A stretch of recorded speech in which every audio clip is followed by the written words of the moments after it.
Hello students, आज हम conic section की मिशनस एक्सरसाइज देखेंगे। चलो आ जाओ देखते हैं। पहला क्वेश्चन देखते हैं। If a parabolic reflector is 20 centimetre in diameter and 5 metre deep, find the focus. एक पैराबोलिक रिफ्लेक्टर है इस तरह से, और इसका ये डायमीटर दे रखा है कि 20 सेंटीमीटर। इसका डायमीटर दे रखा है कि 20 सेंटीमीटर का है। ये आपका डायमीटर है 20 सेंटीमीटर, और इसकी जो ये डीप कितना है, ये 5 सेंटीमीटर डीप है।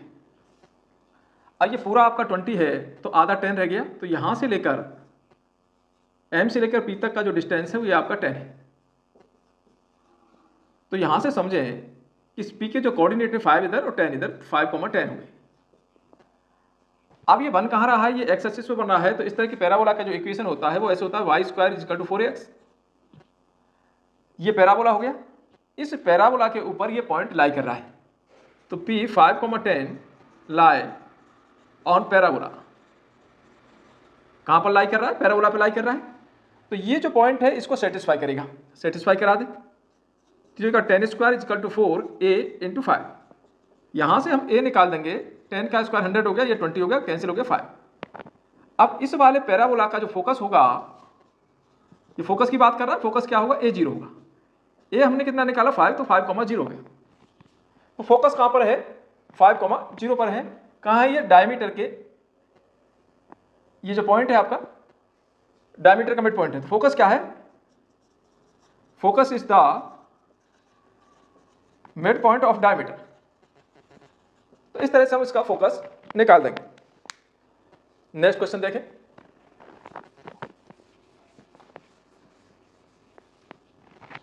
An arc is in the form of a parabola with its axis vertical. उसका एक्सिस वर्टिकल है और पैराबोलिक फॉर्म में है एक। तो इस तरह का पैराबोला की बात कर रहा है ये। The arc is 10 metre high. एक आर्क है ये ना, ये 10 मीटर हाई है, यानी यहां से इसका डिस्टेंस है 10 मीटर है। ये आपकी आर्क हो गई ए बी, मान लेते हैं चलो इसको। और इसकी विड्थ दे रखी है 5 metre wide at the base, और 5 मीटर की है। तो 5/2 इधर हो गई और 5/2 इधर हो गई, आधी आधी हो गई। अब यहां से ये 10 मीटर है, ये आपका 5/2 है, तो इस बी पॉइंट के जो कोऑर्डिनेट होंगे वो 5/2, 10 हो जाएंगे। अब ये क्या कह रहा है, how wide is it 2 metre from the vertex of the parabola. तो यहां से 2 मीटर पर इसकी कितनी विड्थ होगी, यानी 2 मीटर ये हो गया, आपने 2 मीटर ऊपर ले लिया यहां से ओरिजिन से। तो इसकी विड्थ कितनी होगी? तो मान लीजिए के इधर है, के इधर है, पूरी मिला के 2k है। तो पी क्यू की आपको विड्थ बतानी है, पी क्यू की लेंथ बतानी है। तो फाइंड करना है अपने को पी क्यू। पी क्यू क्या है? के प्लस के, यानी 2k, इन 2k निकालना है। अब इस पॉइंट के कोऑर्डिनेट कितने होंगे? इस क्यू पॉइंट के कोऑर्डिनेट आप देखें तो देखो ये 2 है और ये k है, तो k, 2 हो गए। इस पैराबोला को सोचें तो ये पैराबोला आपका किस तरह का है? X square is equal to 4a/a है। अब बार्ड पैराबोला है, उसका इक्वेशन होता है x square is equal to 4a/। अब इस पैराबोला पर ये पॉइंट लाई कर रहा है 5/2, 10। Point B 5/2, 10 lie on it, इसके ऊपर है, तो इसको ये सेटिस्फाई करेगा। तो ये होगा 25/4 is equal to 4a into y की वैल्यू 10 डाल दें। तो यहां से हम a निकाल देंगे, तो a इज इक्वल टू आ जाएगा 25 के नीचे 4 भी आ गया, दूसरा 4 और 10 आ गया, 5 से 5, 5 से 2, तो 5/32। a आ गया, a की वैल्यू ये आ गया, a हम यहां रख देते हैं तो पैराबोला आ जाएगा x square is equal to 4, a की वैल्यू डाल दी हमने 5/32 इंटू वाई। इससे कैंसिल हो गया 8 टाइम्स, तो वैल्यू कुछ ऐसी आ गई, x square is equal to 5/8y। तो ये हमारा पैराबोला आ गया। अब ये जो पैराबोला है इसके ऊपर एक पॉइंट बी भी लाई, ये क्यू पॉइंट भी लाई कर रहा है। तो point k, 2 lie on parabola. तो ये पॉइंट इसको सेटिस्फाई करेगा, डाल देते हैं। तो k square is equal to 5/8 into 2, ऐसे डाल दिया। तो यहां से कैंसिल हो गया, 4 आ गया, 5/4। इसको जब डिवाइड करेंगे तो ये वैल्यू आएगी आपकी 1.25। के स्क्वायर 1.25, तो के की वैल्यू कितनी आ गई? 125। ऐसे समझे 125 के पास 11 का स्क्वायर रूट होता है 121, तो ये करीब 1.1 आ जाएगा अप्रोक्स। के की वैल्यू ये आ गई, पर अपने को चाहिए क्या? पी क्यू चाहिए 2k। तो पी क्यू का लेंथ हो जाएगा 2 इंटू के 2 इंटू 1.1, ये हो गई 2.2, ये अप्रॉक्स इतनी विड्थ होगी पी क्यू का। तो इस तरह से यहाँ पे सेकंड क्वेश्चन हुआ। चलो नेक्स्ट क्वेश्चन देखते हैं। क्वेश्चन नंबर 3 देखते हैं। The cable of A uniformly loaded suspension bridge hang in the form of A parabola. The roadway, which is horizontal and 100 meter long, is supported by vertical wires attached to the cable. The longest wire being 30 meter and shortest being 6 meter. Find the length of a supporting wire attached to the roadway 18 meter from the middle. अब ये क्या कह रहा है? एक hanging bridge है, ये parabola की शेप में इस तरह से हैंगिंग ब्रिज है, और इस पर एक ये सपोर्टिंग वायर है 30 मीटर के, ये सपोर्टिंग वायर है 30 मीटर, और ये रोड है 100 मीटर का, ये रोड है। इसमें एक सपोर्टिंग वायर सबसे छोटा वाला यहां पर है,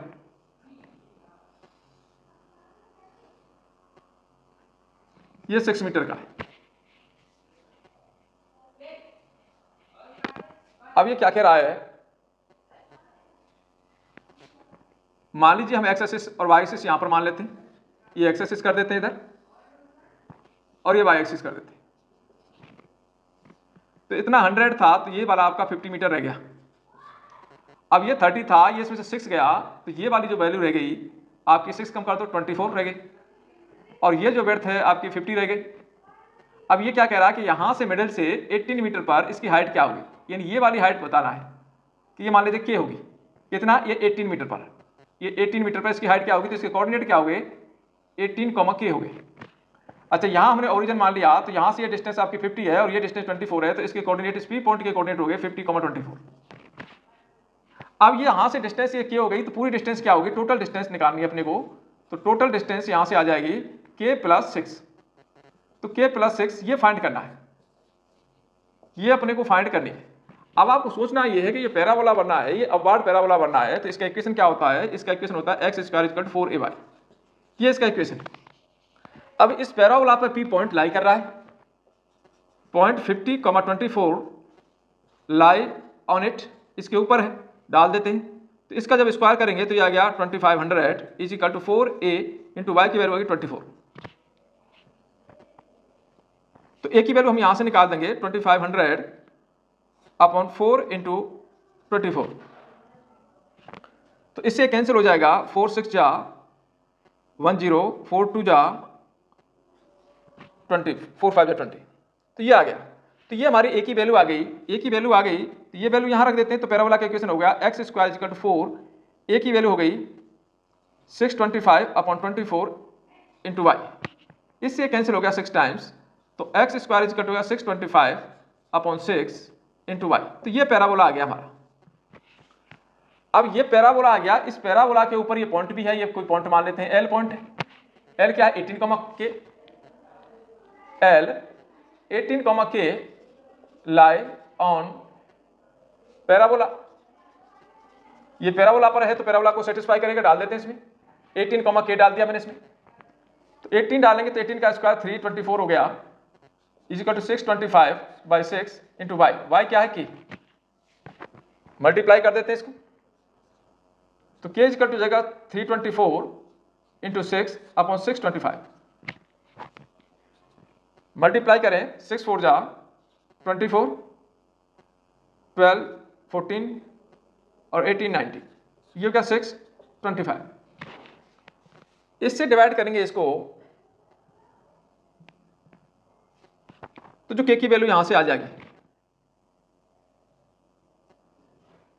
तो ये कुछ 3 पॉइंट समथिंग आएगी, 18 3 रह गया, 1 टाइम चलेगा 9, 3.1 सेंटीमीटर आएगी। तो टोटल हाइट कितनी हो गई, तो यहां से अपने को टोटल हाइट निकालनी थी, टोटल हाइट है के प्लस 6, तो ये 3.1 के अप्रॉक्स है प्लस 6, तो ये हो गया 9.1, तो ये हमारा अप्रॉक्स इतना आ जाएगा। तो इसकी जो नीचे से जो हाइट होगी, इस पॉइंट से जो हाइट होगी, इस पॉइंट से ये कितनी होगी 9.1 मीटर। नेक्स्ट क्वेश्चन देखते हैं।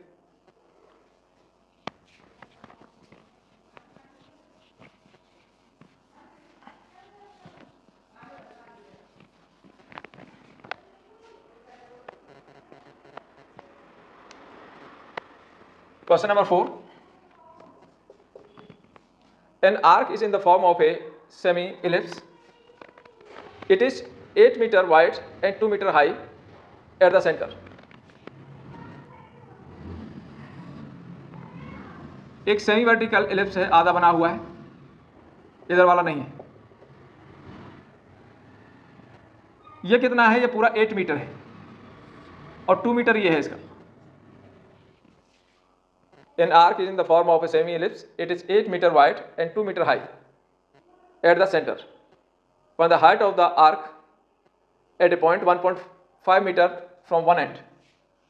अब यहां से अपने पास b तो आ गया, 2 है, ये b हो गया, ये आपका a हो गया, तो पूरा 8 है, तो ये आपका a इक्वल टू 4 आ गया। तो a और b दोनों आ गए। अब ये कह रहा है इसके एक एंड से यहां से 1.5 मीटर के डिस्टेंस पे कोई पॉइंट है p, मान लेते हैं। Find the height of the arc, तो यहां से इस आर्क की हाइट कितनी है, ये वाली वैल्यू निकालनी है, के है। तो इस पॉइंट के कोऑर्डिनेट क्या होंगे? ओरिजिन है, ये अपना कितना रह गया? ये पूरा 4 था, 4,0 इसके कोऑर्डिनेट हो गया, ये पूरा 4 था, पूरा तो 8 था, आधा 4 हो गया, 4 में से 1.5 गया तो 2.5 रह गया, ये रह गया 2.5। तो इस पॉइंट के जो कोऑर्डिनेट आ जाएंगे 2.5 के, तो 2.5 के इस इलिप्स के ऊपर है। तो पहले तो हम इलिप्स का इक्वेशन लिख देते हैं, x square upon a square plus y square upon b square equal to 1। ये अपने 4 है, तो x square upon 4 square plus y square upon 2 square equal to 1। ये इलिप्स का इक्वेशन हो गया।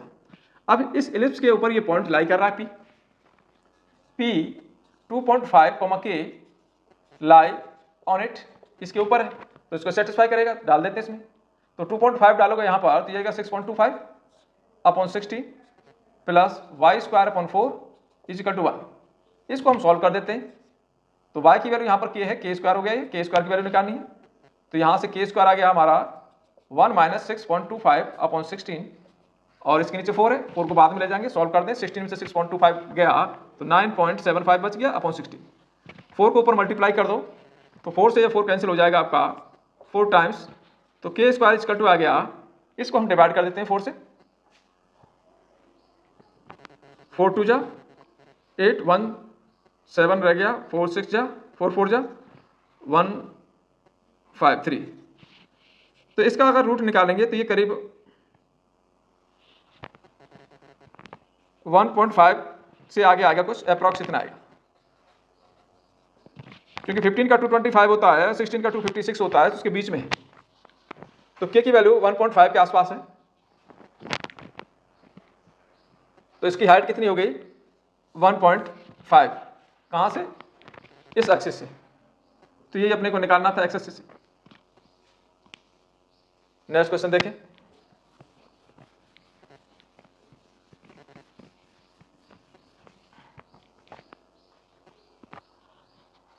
A rod of length 12 centimeter move with its ends always touching the coordinate axis. ये axis हो गया x और y। ये कोई रॉड है AB और इसकी जो लेंथ है 12 सेंटीमीटर है, और ये इस तरह से मूव कर रही है, ये हमेशा ही दोनों एक्सिस को टच करती रहती है। A और B हमेशा ही x एक्सिस और y एक्सिस को टच करता रहता है। इसके एंड पॉइंट इसको टच करते रहते हैं, इसको इससे घुमा रहे हैं, मूव करा रहे हैं। Determine equation of locus of A point P। तो यहां पर कोई पॉइंट P है, इसका लोकस निकालना है। On the road which is 3 centimetre from and in contact with the x axis. X axis को जहां टच कर रहा है वहां से ये पॉइंट, ये जो डिस्टेंस है 3 है, ये पूरी टोटल है, तो ये वाली डिस्टेंस आपकी 9 रह गई इस तरह से। तो ये P पॉइंट ऐसे है, कुछ इस तरह से समझ लें। ए के कोऑर्डिनेट क्या होंगे? मान लीजिए यहाँ से ये डिस्टेंस A है और ये डिस्टेंस B है, तो एक कंडीशन तो यहाँ से आ गई कि a square plus b square equal to 12 square. दूसरा ए के कोऑर्डिनेट हो गए a, 0 और b के कोऑर्डिनेट हो गए 0, b। तो ये मैंने a मान लिया, ये b मान लिया, इसके कोऑर्डिनेट हो गए a, 0, इसके हो गए b, 0, b। और यहाँ पर कोई पॉइंट P है, इसका 3 पार्ट इधर है और 9 इधर सेंटीमीटर, इसका जो रेशो आ जाएगा 1:3 आ जाएगा। तो P का लोकस निकालना है। P के हमने कोऑर्डिनेट मान लिए कि h के, P के हमने कोऑर्डिनेट मान लिए h के, तो P के हम कैसे निकालेंगे? P यानी h के हम कैसे निकालेंगे? सेक्शन फॉर्मूला लगा देते हैं, इधर मल्टीप्लाई, तो 0 से होगा इधर 3 आएगा अपॉन 1 प्लस 3 4 हो गया। ऐसे ही उसमें करेंगे तो b अपॉन 4 हो गया। कंपेयर करा दें तो 3a/4 is equal to h आ गया। तो यहाँ से a की वैल्यू हम निकाल लेते हैं 4h/3 और b की वैल्यू निकाल देते हैं 4k। ये हमारी a और b आ गई। इन दोनों वैल्यू को हम इस इक्वेशन में डाल देंगे जहाँ से a और b हट जाएगा। तो ऐसे आ गया 4h/3 होल स्क्वायर प्लस 4k whole square is equal to 12 square 144 हो गया। इसमें से ये 16 हो जाएगा, 16 में कॉमन ले लेता हूँ। तो ऐसे आ गया h²/9 प्लस k स्क्वायर, इसके नीचे कुछ नहीं बचा, इज इक्वल टू 144। इससे कैंसिल हो गया 9 टाइम्स। 9 को सबके नीचे लिया है तो h² ये हो गया 81 plus k²/9 is equal to 1। ये हमारा लोकस आ गया। तो लोकस क्या होगा, देयरफॉर लोकस, तो जब भी लोकस करते हैं तो h को कन्वर्ट कर देते हैं x में और k कन्वर्ट हो जाता है y में। तो ये इसका लोकस आ जाएगा, वेरिएबल पॉइंट आ जाएंगे। तो ऐसा आ जाएगा x²/81 plus y²/9 is equal to 1। तो ये इसका लोकस है। लोकस क्या है, इसका एक इलिप्स है। तो इस तरह से मूव करेगा कि ये P पॉइंट इस तरह से, जब इसको इस तरह से घुमाएंगे तो P पॉइंट आपका जो लोकस होगा वो कैसा होगा, एक इलिप्स होगा।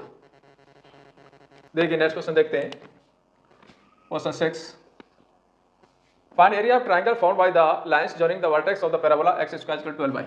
यानी ये पैराबोला दे रखा है कि x² equal to 12y to the ends of the latus rectum. तो ये एक ट्रायंगल बना रहा है, उस ट्रायंगल का एरिया निकालना है। ये पैराबोला हो गया, ये इसकी लेटस रेक्टम है, ये इसकी लेटस रेक्टम है। अब इस लेटस रेक्टम और ये वर्टेक्स से एक ट्रायंगल बना रहा है, ये इस तरह से। इसका आपको एरिया निकालना है। तो हम क्या करेंगे, पहले इस AB की डिस्टेंस निकाल लेते हैं। तो ये लेंथ ऑफ लेटस रेक्टम हो गई। लेंथ ऑफ लेटस रेक्टम यहाँ से 4a आपका 12 आ गया। तो लेंथ ऑफ लेटस रेक्टम आ गया आपके पास 12।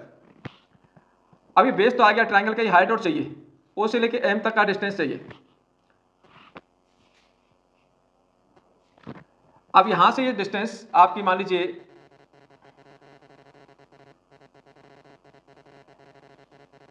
लेटस रेक्टम है, तो यहां पर आपका फोकस आ गया। तो यहां से 4a आपका 12 है, तो a की वैल्यू आ गई 3। तो ये m के पॉइंट कोऑर्डिनेट हो गए 0,3। तो ये डिस्टेंस आपकी 3 आ गई। तो ये परपेंडिकुलर हो गया, ये बेस हो गया। तो एरिया ऑफ ट्रायंगल कितना हो गया, area of triangle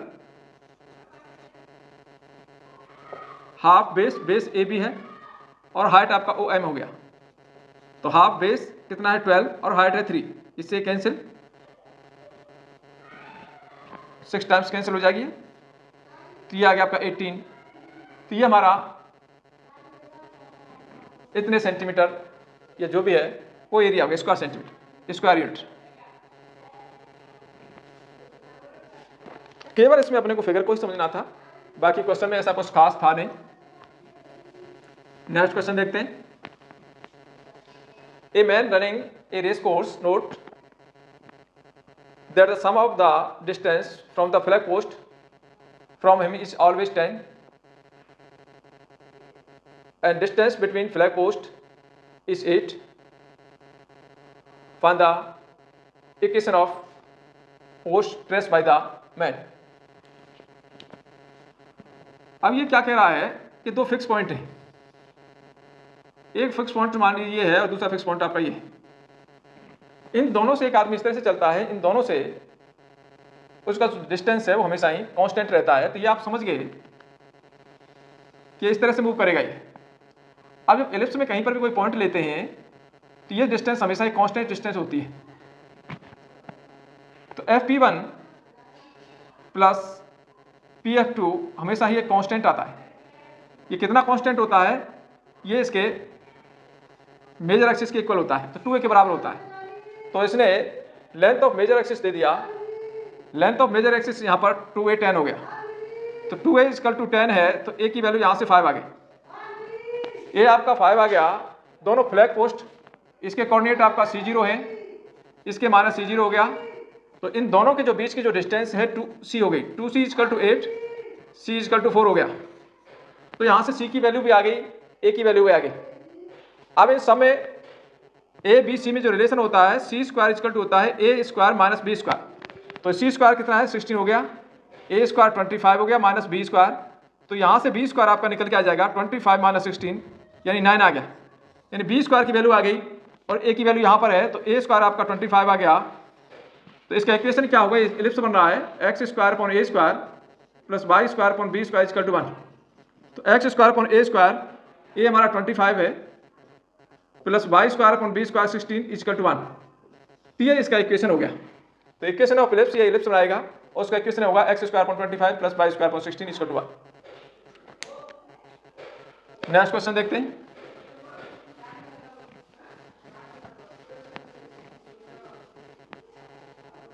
An equilateral triangle is inscribed in the parabola y square is equal to 4ax.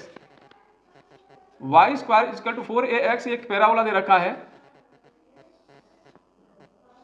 और इसके अंदर एक इक्विलेटरल ट्रायंगल बन रहा है। One vertex is at the vertex of the parabola, तो पैराबोला के वर्टेक्स पर एक वर्टेक्स है इसका। Find the length of the side of triangle, तो ट्रायंगल की लेंथ निकालनी है। तो मान लीजिए यहाँ पर इस तरह से ट्रायंगल बन रहा है आपका, और ट्रायंगल कैसा है, इक्विलेटरल ट्रायंगल है। तो इसकी लेंथ मान लीजिए एल है, तो ये भी आपकी एल हो गई और ये भी आपकी एल हो गई, और ये आधी डिस्टेंस ऊपर वाली ये आपकी L/2 हो गई। इक्विलेटरल ट्रायंगल है, ये पूरा एंगल आपका 60 होगा, तो आधा एंगल 30 हो गया। अब हम यहाँ से क्या करेंगे, OM का डिस्टेंस निकाल लेंगे जिससे P के कोऑर्डिनेट आ जाएंगे। ये L/2 है, तो इन दोनों में हम रिलेशन लगा देते हैं। इनमें रिलेशन लगेगा cos 30 is equal to OM upon L। cos 30 की वैल्यू √3/2 OM अपॉन L, तो OM is equal to √3/2 L। तो ये इसकी डिस्टेंस आ गई, इसकी ये डिस्टेंस आ गई, अब OM आ गई। तो इस P के कोऑर्डिनेट क्या होंगे, √3/2 L, और ये इतना सा L है, L/2 है, ये P के कोऑर्डिनेट होंगे। इस वाले पैराबोला का इक्वेशन आपका ये दे रखा है। तो पॉइंट P √3/2 L और L/2 लाई ऑन इट, इसके ऊपर है, तो इसको सेटिस्फाई करेगा, सेटिस्फाई करा देते हैं। तो यहाँ तक आ गया आपका L²/4 is equal to 4a, और x की वैल्यू हो गई √3/2 L। L निकालना है अपने को, इस L से एक L कैंसिल हो गया, तो L इज इक्वल टू हो जाएगा 4 × 4a × √3/2, इससे कैंसिल होगा 2 टाइम्स, तो लेंथ इसकी आ गई 8 √3a। तो इक्विलेटरल ट्रायंगल की जो लेंथ होगी, साइड की जो लेंथ होगी वो कितनी होगी, 8 √3a होगी। तो ये आपकी मिसलेनियस एक्सरसाइज है कॉन्वेक्स सेक्शन की।